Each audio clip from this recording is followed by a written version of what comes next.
My family laughed at my desk job. Funny how quiet it got when they learned who I was. So, last weekend, I went home for the first time in 3 years. My cousin Jake was hosting one of his legendary backyard barbecues. You know, the kind where every man drinks too much, every woman laughs too loud, and everyone pretends we're still one big happy family. I thought it'd be fine, just burgers, beer, and small talk. But the thing about small towns, they remember who you used to be, and they never let you forget it. The smell of hickory smoke hit me before I even walked through the gate. Jake's voice carried over the music, booming and confident, like he was narrating his own highlight reel. "There she is," he yelled when he spotted me. "Our family's paper pilot." The crowd chuckled, a low, familiar ripple of laughter that tasted like rust in my mouth. I smiled anyway, that fake, polite smile I'd perfected during years in uniform. The one that says, "It's fine, I've survived worse." I hadn't even taken a sip of my drink when the next punch landed.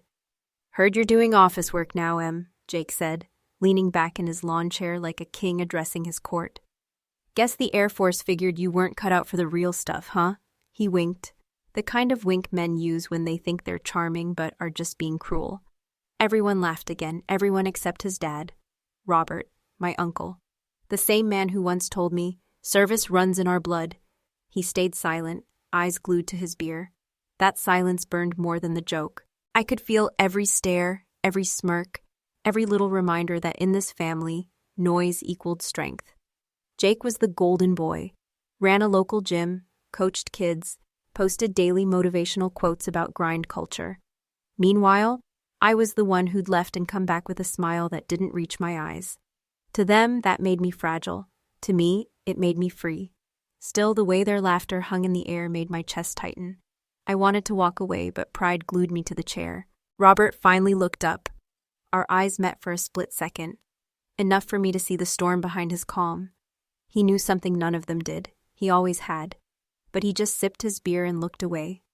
I realized then, silence isn't neutral. It's a choice. And that night, his choice was to protect his son's ego over my dignity. Jake went on with his stories. About discipline, about real soldiers, about how some people just aren't built for pressure.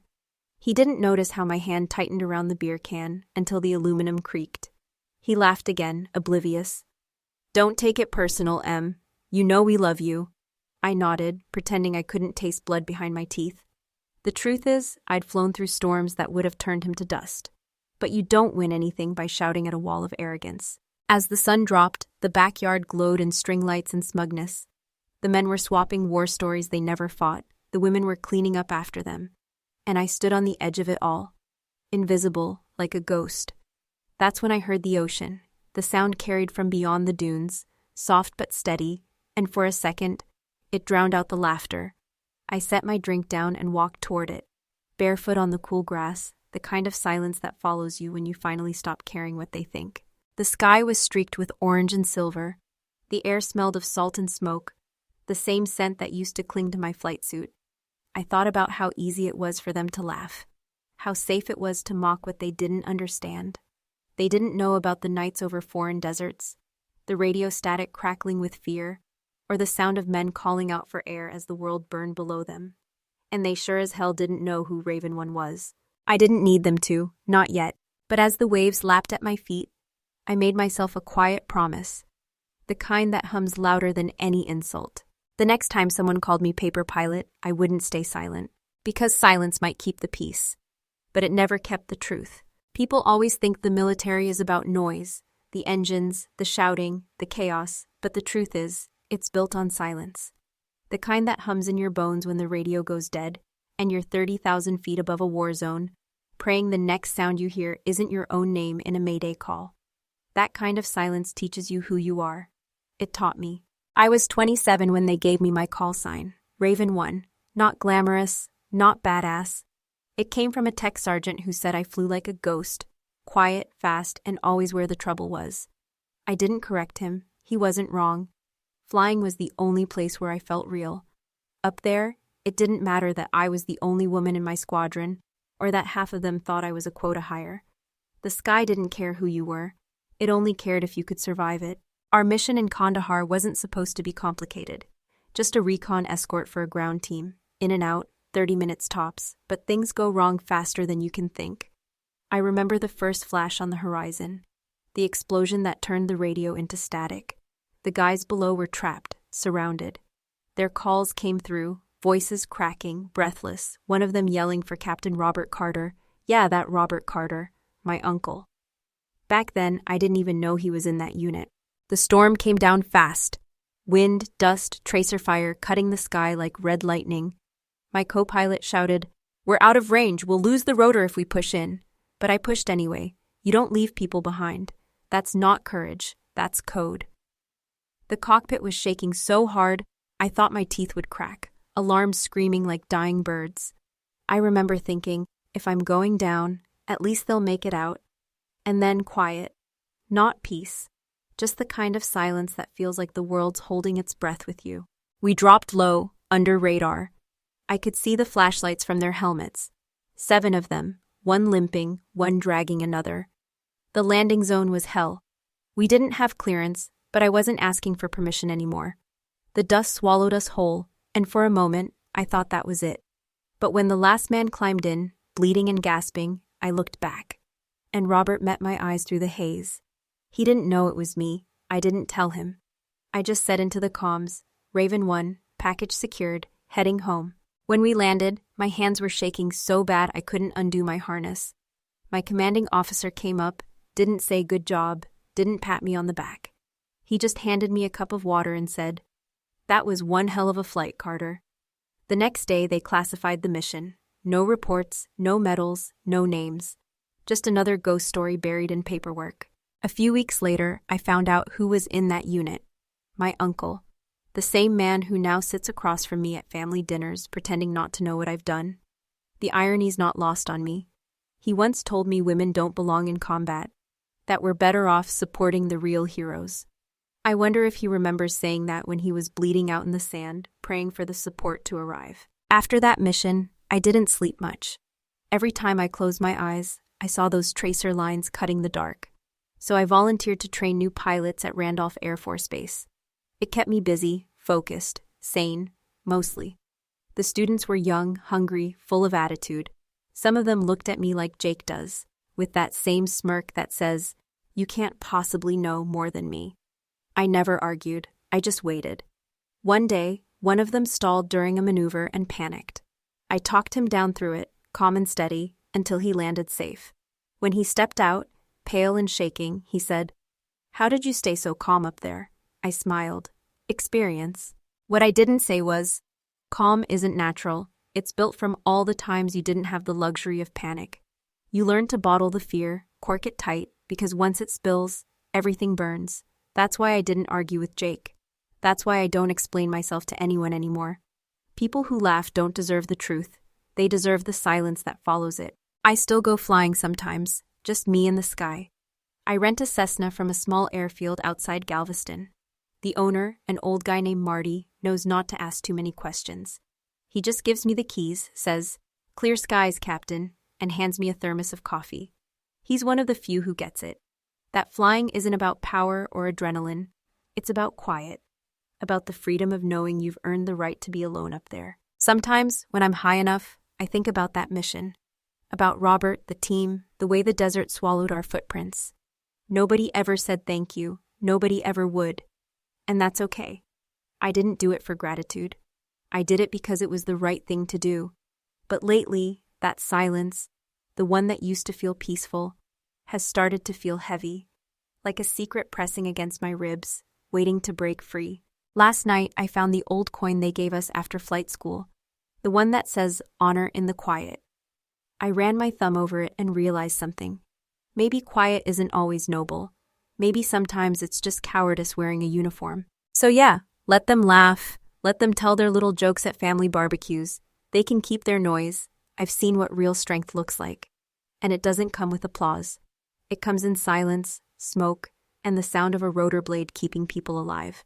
And maybe, just maybe, it's time the silence ended. So fast forward 3 months after that backyard humiliation. I hadn't planned on showing up to Uncle Robert's 60th birthday, but my mom called and did that mom thing. Guilt served warm with a side of nostalgia. "He's getting older, Emily. Don't make this about pride." And yeah, maybe she was right. Maybe I was tired of running from people who thought silence made me small, so I went. Not dressed to impress, just in jeans, boots, and that same leather jacket I wore on my last mission flight. Robert's house looked like something out of a Southern lifestyle magazine. White lights strung over oak trees, flags everywhere, laughter spilling out like beer foam. Jake, of course, was at the center of it all, chest out, voice loud enough to carry across the yard. I swear that man was allergic to humility. "Look who finally decided to show up," he yelled, arms wide. "Our family's high flyer, well, kind of, still flying the desk, Em?"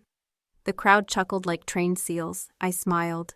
You'd think I'd be used to it by now, but no matter how many times it happens, that sting never dulls. It just cuts quieter. I could feel Robert watching me from his chair under the porch light. His face had kid, still sharp but softer now, like a man tired of keeping old ghosts. He gave me a small nod, almost apologetic, before someone clapped him on the shoulder. "Bobby Carter, still the toughest son of a gun this side of the Gulf, huh?" It was Hale, a retired SEAL, built like a bear and twice as loud. He was already halfway drunk, waving a beer like a flag. "Remember that mission in Kandahar? Hell, we'd be bones in the sand if that pilot hadn't come for us." Robert froze. The laughter around us dimmed just a little. Hale kept talking, oblivious. What was her call sign again? Raven something? Damn, that girl flew through fire like the devil owed her money. My pulse tripped. I could feel the heat rise under my collar. The name hung in the air. Raven. Jake grinned, clueless. Bet she was some crusty old war dog with a mustache and nerves of steel. A couple of guys laughed. That's when I set my drink down. "Not exactly," I said, my voice low but clear. The laughter cut. Every head turned. Jake blinked, half drunk, half confused. "What?" I met his eyes. She wasn't old, and she definitely didn't have a mustache. Hale looked at me then, really looked, and his jaw slackened. "Wait, no way. You're—" Robert stood up so fast his chair scraped the deck. "Apologize," he said. His voice didn't shake. It didn't rise. It just landed, hard and final. "Now." The silence was deafening. Jake laughed, uncertain. "Dad, come on, it's just a joke." Robert stepped forward, eyes sharp again, the old commander reappearing like thunder after still air. "Apologize to the pilot who saved my team. Saved me." His words hit the air like gunfire. Jake's smile collapsed. Hale whispered, "Holy sh—" The others stared between us. Between the man they idolized and the woman they'd mocked. Jake's mouth opened, but no words came out. "You mean her?" he finally croaked, pointing like a child caught lying. Robert nodded once. "Raven won. She flew through a storm so we could come home. I didn't move. I didn't even breathe. The weight of a decade, all the swallowed words, all the fake smiles, pressed down on that one moment. I didn't know," Jake said quietly. His voice cracked, small and human for the first time I'd ever heard it. "I'm sorry." I looked at him and almost believed it. "It's fine," I said, but it wasn't, and we both knew it. Robert walked towards me, his steps deliberate, heavy. He reached into his pocket and pulled out something. A brass coin, worn at the edges, gleaming under the porch light. "I should have given this to you years ago," he said, "to the one who flew through fire." He placed it in my palm. It was warm, like it had waited all this time to come home. Nobody said a word. Hale straightened his shoulders and gave me a slow, steady nod, the kind that means more than applause. Even the ones who'd laughed earlier looked away, suddenly fascinated by their shoes. For once, Jake had nothing clever left to say. The sound of fireworks cracked from the beach, lighting up the sky in red and gold.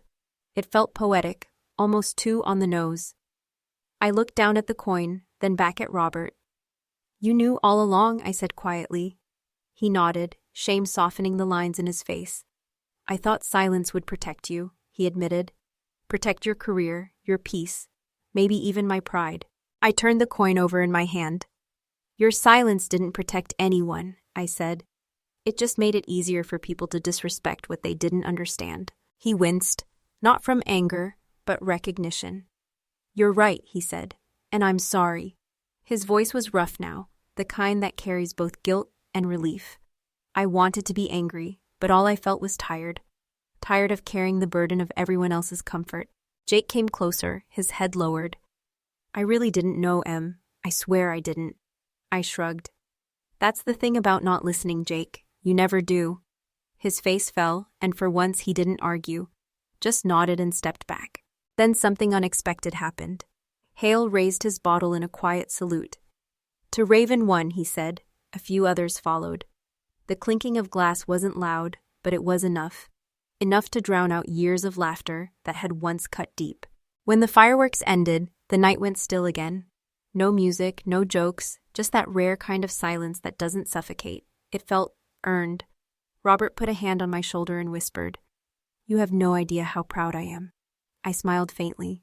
I think I do. Driving home later, the coin lay on the passenger seat, catching flashes of light from the road signs.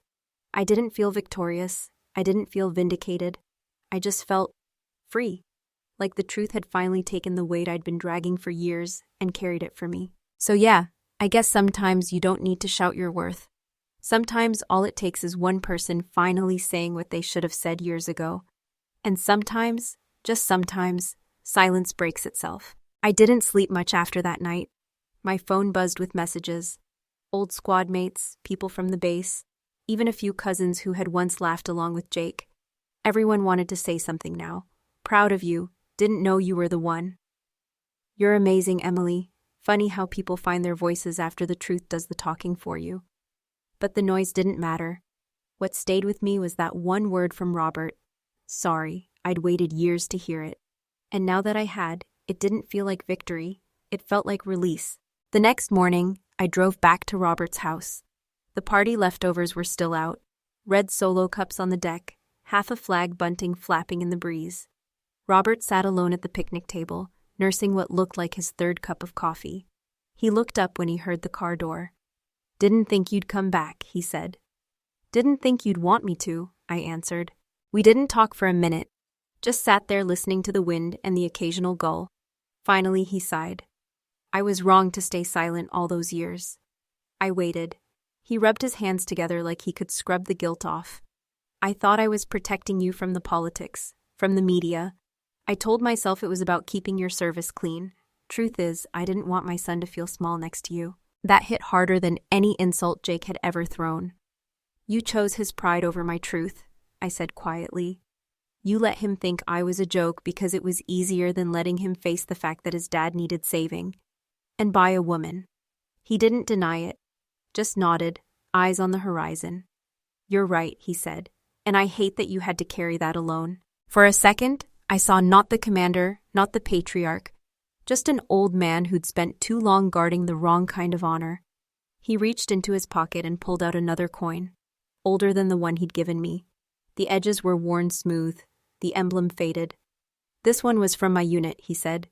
"We kept it for the pilot who saved us. Guess it's been waiting for you." I took it, felt the weight of it, the history, the apology it carried. "I don't need another coin, Uncle," I said. "I just need you not to go quiet again when it matters." He smiled a little, that sad kind of smile men get when they realize it's too late to undo the past, but not too late to do better. "No more silence," he said. Jake showed up later, uninvited, holding 2 coffees and a look that didn't belong to the same man who mocked me at the barbecue. "Hey," he said, standing awkwardly near the porch. "Mind if I join?" I shrugged. "It's your dad's house." He sat down across from me, stared at his cup for a long time. "I've been thinking about what you said, about listening." He let out a humorless laugh. "Turns out I'm not good at that." "Understatement of the year," I said, half smiling. He chuckled, grateful for even that tiny bit of warmth. "I thought being loud made me strong," he said. "Guess I learned that from watching Dad." And he learned it from his. He looked up. "You broke that, Em. You showed me something different." I didn't respond right away. Sometimes silence is the only way to let truth sink in. Then I said, "You don't need to make up for what you said. Just be better to the next person you underestimate." Jake nodded. "I started a new program at the gym, veterans training, rehab, job placement. I want to give guys like Hale's team a place to land when they come home." That surprised me. It wasn't performative. It sounded real. "That's good," I said. "You'll screw up a few times. Just don't quit when it gets hard." He smiled. "You sound like a drill instructor." "Maybe I am," I said. He hesitated, then reached into his jacket and handed me something. A photo printed from an old file. It was grainy, sun-bleached, a helicopter half silhouetted in smoke. Found this online, he said. Some journalist posted it years ago. They never named the pilot, but it's you, isn't it? I looked closer. The tilt of the aircraft, the angle of the descent. Yeah, that was my flight. Yeah, I said quietly. That's me. Jake's voice dropped. You saved my dad. I made fun of you for years. How do you not hate me? I thought about it for a second. Because hate's loud, I said, and I've had enough noise for a lifetime. We sat there for a while, 3 people bound together by blood, pride, and the things we didn't say soon enough. The sun started to set, throwing gold over the yard. Robert stood and put a hand on Jake's shoulder. You've got a lot of your mom in you, he said. It's about time you got some of Emily, too. Jake smiled, awkward and honest. Guess I'm working on it. Before I left, Robert pressed the second coin back into my palm. Keep it, he said. Let it remind you that truth's heavier than silence, but worth carrying. I slipped it into my jacket pocket next to the first one. The metal clinked softly, 2 sides of the same story. Driving home, I passed a sign for a small diner near the base, one I hadn't been to in years. I pulled over. Inthal, an old vet sitting at the counter, looked up and grinned. You're Carter, right? Heard what happened last night. About damn time they gave credit where it's due. I laughed. Yeah, something like that. He raised his mug. To the quiet ones, he said. They always end up being the loudest. When I got back in my truck, I thought about how strange it is, the way truth doesn't need to shout to be heard. Sometimes it just sits there, patient, waiting for everyone else to catch up. And for the first time in years, the silence didn't feel like a weight. It felt like space, the kind you need before taking off again. 10 years passed faster than I ever thought they could. The medals gathered dust, the uniforms stayed in the back of the closet, and life settled into something almost ordinary. I taught flight safety courses in Pensacola for a while, then started mentoring young women who wanted to fly, not just planes, but past every expectation ever set for them. Turns out, when you stop fighting to be seen, you start seeing more of the world yourself. Last summer, Mom called again. Same voice, same soft guilt. We're having a family get-together at Jake's place this weekend. You should come. I almost said no. Old habits die hard.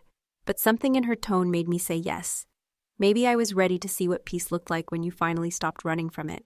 Jake's house wasn't the same one we grew up in. He'd bought a smaller place near the coast. Nothing fancy. Just a wide porch, a backyard with a grill, and a swing hanging from an oak tree. There were photos everywhere. His gym team, the veterans he'd helped. Dad smiling with a cane in one hand and a grandkid on his knee. I stood there for a second, staring at the faces. So much noise once came from this family, and now all I saw was quiet pride. Jake's voice pulled me out of it. He looked different, older, softer around the edges. The kind of man who's seen himself clearly for the first time and decided to do better. I was hoping you'd come. Before I could answer, a little boy, maybe 6, maybe 7, ran out barefoot, holding something shiny in his hand.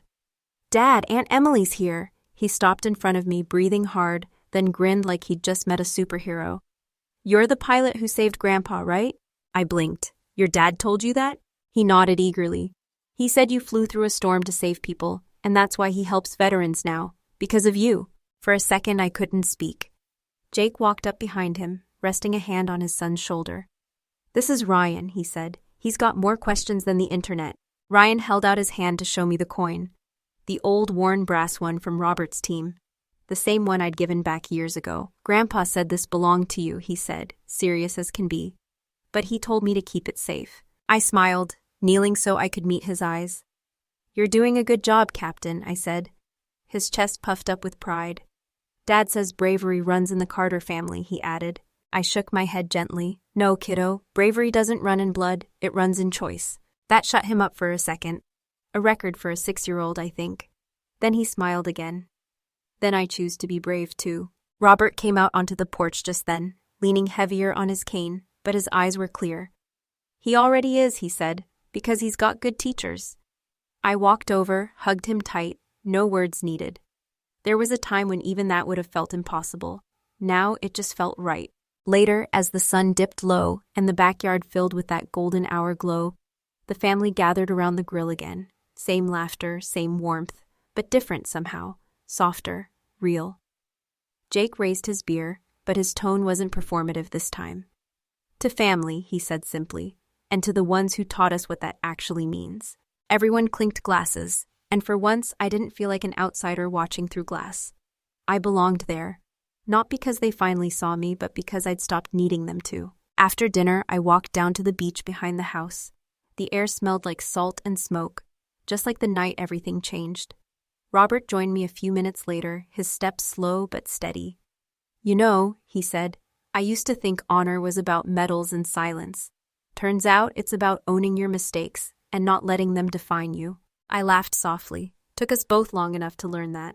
He smiled. "Yeah, but we did, that's what counts." We stood there watching the waves. Then he said, "You gave the coin back. I figured you'd want it someday." "I don't," I said. "Let Ryan keep it. Let him see it every day. Let him know what it means." Robert nodded. "He already does. He calls it his lucky coin, says it reminds him that heroes don't always look like he expects." That line got me. I turned away so he wouldn't see my eyes watering. "Smart kid," I said. "Runs in the family," he said with a grin. When the stars started showing, Jake came down with Ryan on his shoulders. The boy was sleepy, but still holding the coin tight in his little fist. "He won't let go of it," Jake said. "Says it keeps the sky safe." I smiled. "Maybe it does." The three of us stood there, me, the brother who used to mock me, and the man who once chose silence, watching the tide roll in. For the first time, there was no distance between us, just the sound of the ocean and the feeling that somehow all the noise of the past had finally washed clean. Ryan's voice broke the moment. "Aunt Emily," he murmured, half asleep. "Were you scared when you flew that night?" "Yeah," I said quietly. "I was terrified."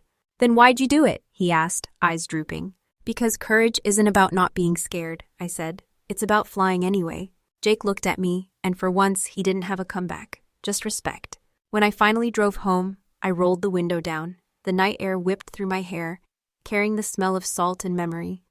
The stars above the highway shimmered like cockpit lights. And for the first time in forever, I didn't feel the weight of silence anymore. I felt peace. You know, people always ask me what I learned from flying, from war, from loss, from all of it. And the truth is simple. Some storms don't come to destroy you. They come to clear your sky. I guess if I had to wrap up everything that happened, all the noise, the silence, the years of being laughed at and finally being seen, I'd say this: silence can keep the peace, but it can also keep you small. For a long time, I thought staying quiet made me strong, that humility was the same thing as dignity. Turns out, they're not. Dignity isn't silence. It's truth spoken calmly, even when your voice shakes. I learned that some people hide behind pride because they're scared of what equality really looks like. It's easier to make someone else small than to face your own insecurity. But sooner or later, truth finds its way through. It always does. Like they say, you can't keep a good flame out. Gold doesn't fear the fire. And when that truth finally came out, I realized I didn't need revenge. I needed peace. The kind that comes from knowing who you are, even if no one claps for it. Because real strength isn't about who salutes you or who finally apologizes. It's about who you decide to be after the noise fades. They finally apologized years later. I forgave them, but this time, it was on my terms. So if you're out there, sitting in your own silence, doubting your worth, speak up, stand up, even if your voice trembles, because sometimes breaking your silence isn't just how you heal, it's how you set others free too. If this story hit something inside you, tell me in the comments. Have you ever had to break your own silence? I'd love to hear it. And hey, hit that like button, share your thoughts, and subscribe if you want more stories like this. Stories that remind us what it really means to stand tall. Stay safe out there, friends, and may your sky always clear after the storm.